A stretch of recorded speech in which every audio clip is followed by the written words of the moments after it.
आटपाट नगर होतं. तिथं एक राजा होता. त्याला 2 बायका होत्या. एक आवडती होती, दुसरी नावडती होती.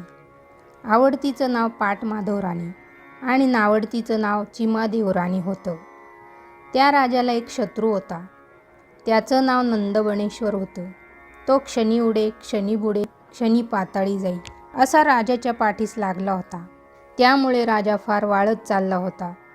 एके दिवशी राजाने सर्व लोक बोलावले. नंदबणेश्वराला मारा म्हणून आज्ञा केली. सर्व लोकांनी राजाला बरं म्हटलं. त्याला जिकडे तिकडे शोधू लागले. त्याच नगरात एक म्हातारेचा लेक होता. तो आपल्या आईला म्हणू लागला, आई आई मला भाकरी दे, मी राजाच्या शत्रूला मारायला जातो. म्हातारी म्हणाली, बाबा तू गरिबाचा पोर, 4 पावलं पुढं झाडाआड ही वाळली भाकरी खा, म्हणजे लोक तुला हसणार नाहीत. पोरानं बर म्हणून म्हटलं. म्हातारीनं भाकरी दिली. म्हातारीचा लेक भाकरी घेऊन निघाला. सगळ्यांच्या पुढे गेला. इतक्यात संध्याकाळ झाली. सर्व लोक घरी आले. त्यांना नंदमणेश्वर काही सापडला नाही. तशी राजाला फार काळजी लागली. पुढं फार रात्र झाली. म्हातारीचा पोर तिथंच राहिला. पुढं मध्यरात्री काय झालं, नागकन्या देवकन्या तिथं आल्या. महालक्ष्मीचा वसा वसू लागल्या. पोरानं विचारलं, बाई बाई यानं काय होतं? त्यांनी सांगितलं, पडलं झडलं सापडतं, मणी चिंतलं कार्य होतं. इतकं ऐकल्यावर तोही त्यांच्याबरोबर वसा वसू लागला. पूजा केली, घागरी फुंकल्या. पहाटेस उत्तर पूजा केली. जशी पहाटेस महालक्ष्मी माय कोल्हापुरात जाती झाली, तसा नागकन्या देवकन्यांनी आशीर्वाद मागितला. तसा यानेही मागितला. तसा देवीनं दिला. राजाचा शत्रू मरेल, तुला अर्ध राज्य मिळेल, अर्ध भांडार मिळेल, माडीशी माडी बांधील, नवलवाट नाव ठेवील. तो वैरी डावा पाय मस्तकी घेऊन उद्या राजाच्या अंगणात मरून पडेल. असं म्हणून देवी अदृश्य झाली. म्हातारीचा पोर घरी आला. दुसऱ्या दिवशी राणी पहाटे सुटली, परसात आली. राजाचा वैरी मेलेला पाहिला. तिला फार आनंद झाला.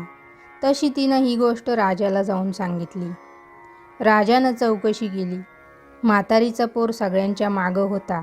त्यानं याला मारलं असेल असं लोकांनी राजाला सांगितलं. राजानं त्याला बोलावून धाडलं. म्हातारीचा पोर राजाच्या घरी आला.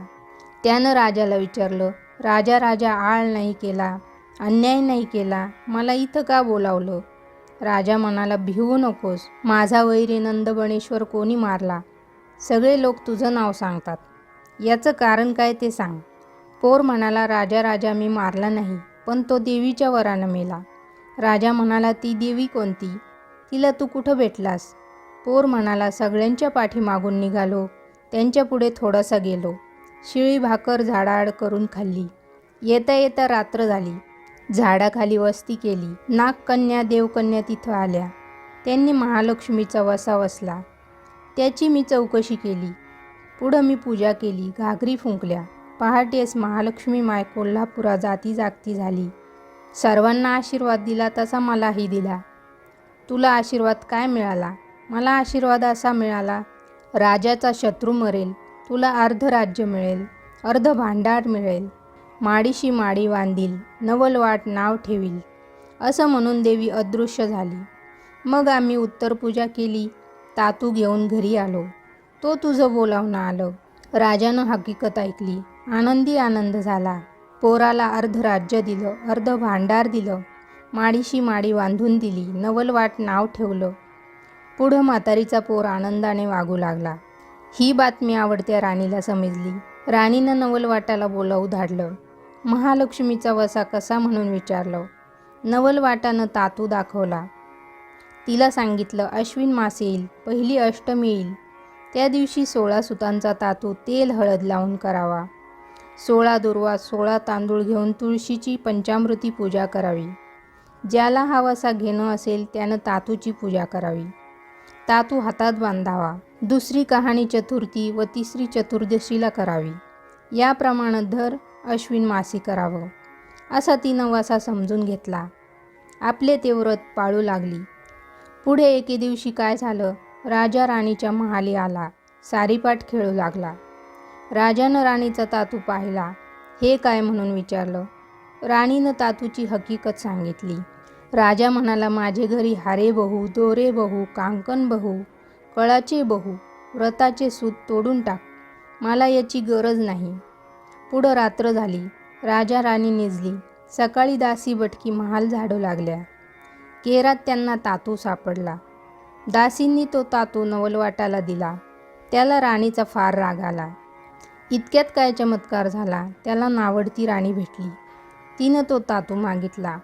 हा म्हणाला, उठशील मातशील, घेतला वसा टाकून देशील. तिनं सांगितलं, उठणार नाही, मातणार नाही, घेतला वसा टाकणार नाही. तसा तातू तिच्या हवाली केला.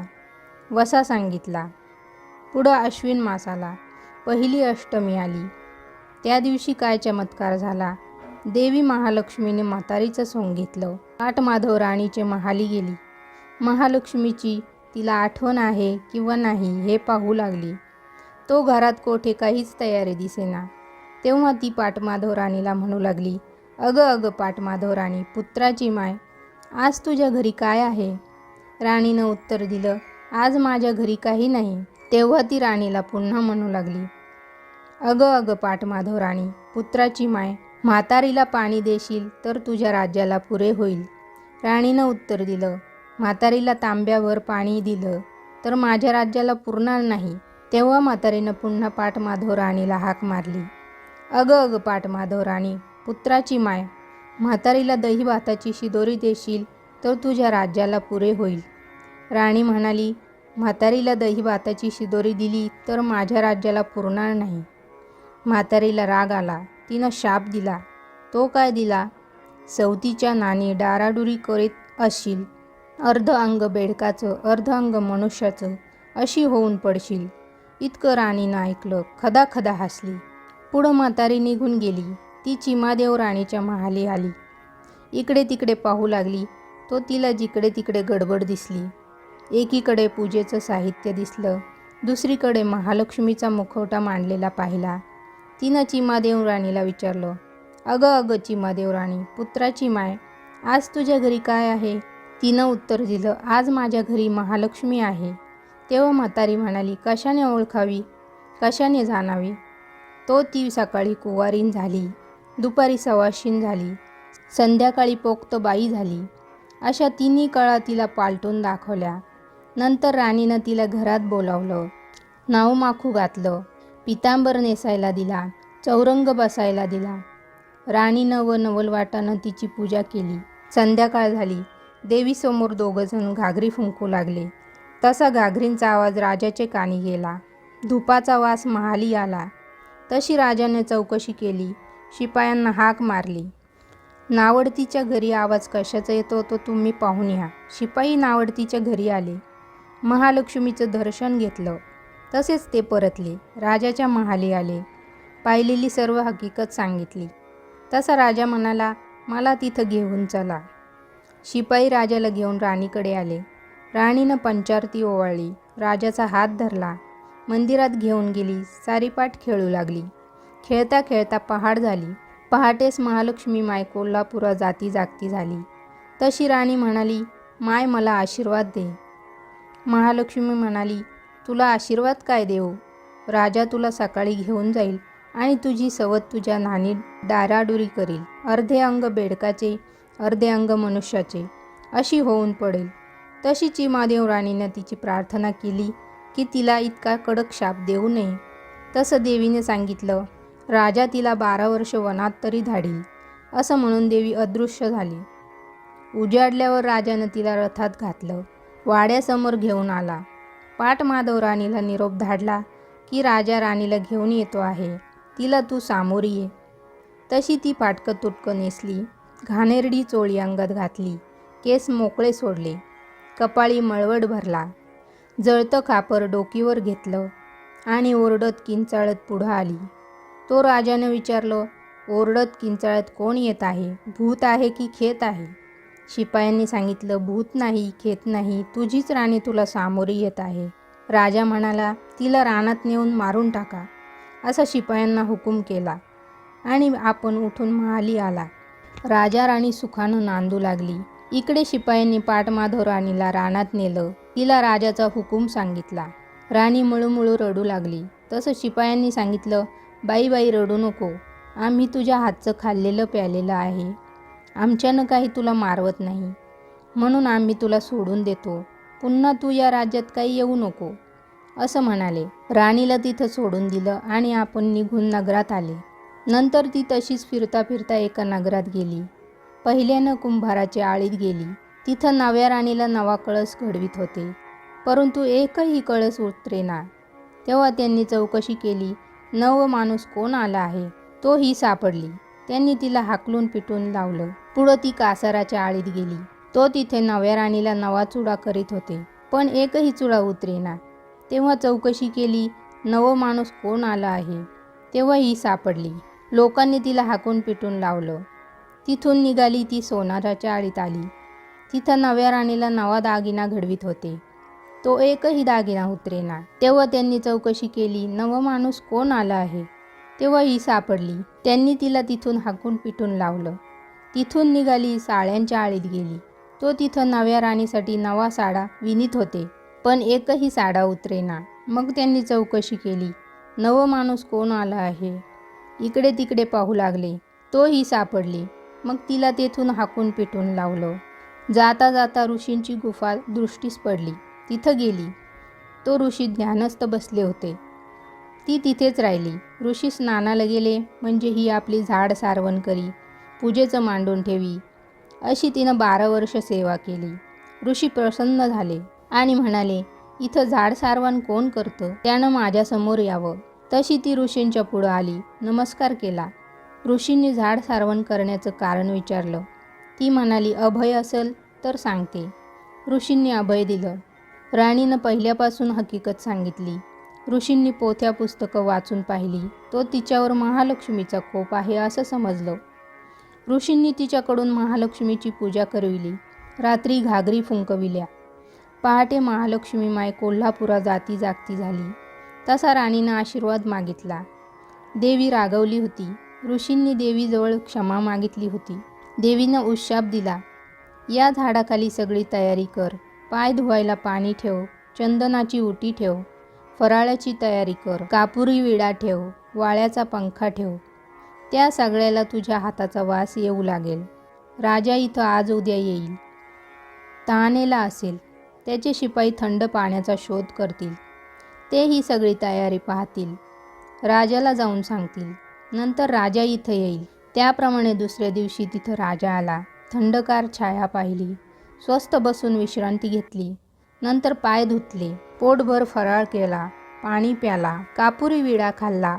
आत्मा थंड झाला. पुढं राजानं शिपायांना विचारलं, इथं मी पाणी प्यायलो, फराळ केला, विडा खाल्ला, या सगळ्याला पाटमाधव राणीच्या हाताचा वास कसा आला?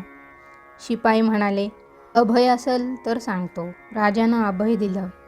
तेव्हा शिपाई म्हणाले, आम्ही तिच्या हातचं खाल्लं प्यालं, आमच्यानं काही तिला मारवलं नाही, म्हणून आम्ही राणीला सोडून दिलं. राजा म्हणाला, असं असेल तर तिचा तुम्ही आसपास शोध करा. शिपाई निघाले. ऋषींच्या गुंफेजवळ आले. तिथं ही सापडली. राजाला जाऊन शिपायांनी सांगितलं. राजा उठला. ऋषींच्या गुंफेत गेला. त्यांचं दर्शन घेतलं. ऋषींनी ओळखलं. त्याला सगळी हकीकत सांगितली. पुष्कळसा बोध केला. राणीला नमस्कार करायला सांगितला. नंतर तिला राजाच्या हवेली केलं. तसा उभयतांनी ऋषींचा नमस्कार केला. ऋषींनी त्यांना आशीर्वाद दिला. पुढं राजानं तिला रथात घातलं. आपल्या नगरीत घेऊन आला. बाहेर रथ उभा केला. राणीला निरोप पाठवला. राजा पाटमाधव राणीला घेऊन येतो आहे, त्याला तू सामोरी ये. तशी राणी न्हाली, माखली, पितांबर नेसली, शाल जोडी पांघरली, अलंकार घातले. नगरच्या नारी बरोबर घेतल्या आणि वाजत गाजत राणी सामोरी गेली. राजानं विचारलं, वाजत गाजत कोण येत आहे? नागकन्या की देवकन्या? तसं शिपायांनी सांगितलं, नागकन्या नाही, देवकन्या नाही, तुझीच राणी तुला सामोरी येत आहे. तेव्हा राजा पाटमाधव राणीला म्हणाला, तू जर अशीच सामोरी आली असतीस तर तुला इतके हाल भोगावे लागले नसते. राजानं चिमादेव राणीला उचलून रथात घेतलं आणि दोघींसह वाजत गाजत नगरात आला. सुखानं रामराज्य करू लागला. जशी पाटमाधव राणीवर महालक्ष्मी माय कोपली, तशी तुम्हा आम्हावर न कोपो, ही 60 उत्तरांची कहाणी पाचा उत्तरी सुफळ संपूर्ण.